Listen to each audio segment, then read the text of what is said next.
Magandang umaga, ngayon pa araw ng Lunes, November 13, 2023. Update po muli sa lagay ng panahon.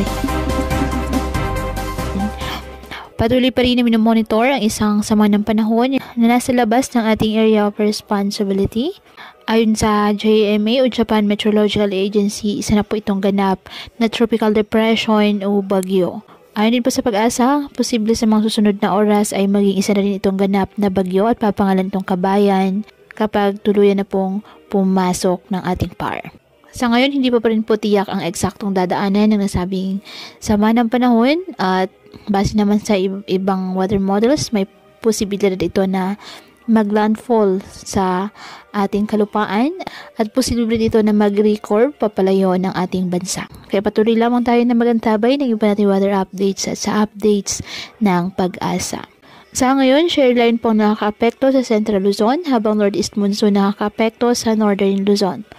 Ngayong araw, apektado ng share line ang Aurora at Quezon kaya na maulap na halangitan na may kalat-kalat na pag-ulan at thunderstorms. Ang Batanes at Babuyan Islands saan na maulap na halangitan na may mahinang pag-ulan dahil pa rin po sa amihan.